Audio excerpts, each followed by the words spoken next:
Well, here's what we can show you. SWAT officers, Rialto, also Colton SWAT officers, other agencies here, they have that SUV completely surrounded. They believe that there's a suspect in the back seat, possibly. So they've got it surrounded, the doors are open, and the bulk of the windows have been shot out. That's what we can show you. What we can show you at the bottom of your screen is one person who was shot and killed, may have been a suspect in that vehicle, and he's down on the ground. Live from Air 7 AD, I'm Bill Thomas, ABC 7 Eyewitness News. David, back to you. All right, let's set back. Okay, let's be careful here. And what we see, the back door, the passenger side back seat door is now open. They have a device of some sort, a wand of some sort that they have brought in where they can move things around safely. And clearly, from what you saw from that brief few seconds, you couldn't really determine there, but they're already moving around. They're moving it around there to see what they could find in that back seat. So as JT Alpert pointed out earlier, and from the traffic that he was hearing, a lot of suspicion inside that back seat. Be careful here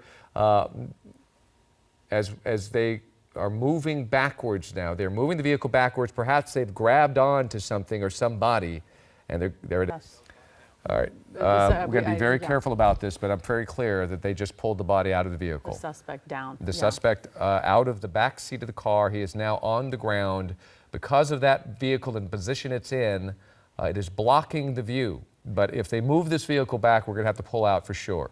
Absolutely. And, you know, we're learning a little bit more about this vehicle. It's an armored critical incident vehicle. It's called the Rook, sort of like a hook. But you saw that. JT was talking about how they could use that to save. They're heavily armed themselves, and they can save themselves, not have to use their canine to go into that situation because, again, that canine's very vulnerable if someone is heavily armed, not afraid to use it's valuable, and of course, and they treat the canine just as another officer.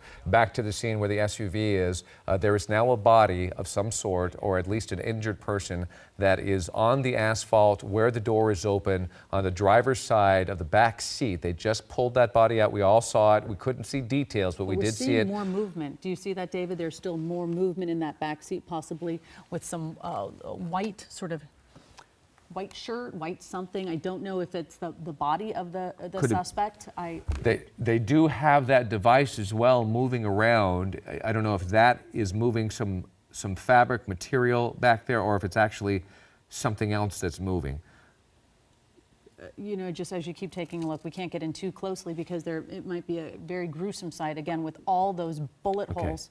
They're pulling back now, and they're pulling out, looks like a blanket or some tarp of some sort that they just pulled out of the back seat. So this is probably what was around in the back seat. So they were actually moving that. I believe pretty wholeheartedly that the first thing we saw them pull out of the vehicle was the body. I believe so. Of the suspect. And that is on the ground. And then the tarp that they just pulled out of some sort, that is now on the ground. Perhaps it fell next to or on top of what we believe to be the third suspect in this But they're scenario. still this is still a very active, intense situation. You can see none of the guns are still drawn. You see that at the on the second Bearcat that's to the left. You see him in the turret as well. We are watching this along with Bill Thomas overhead in Air 7 HD. Bill watching it as well. So Bill, we'll bring you back in on the conversation. What have you seen?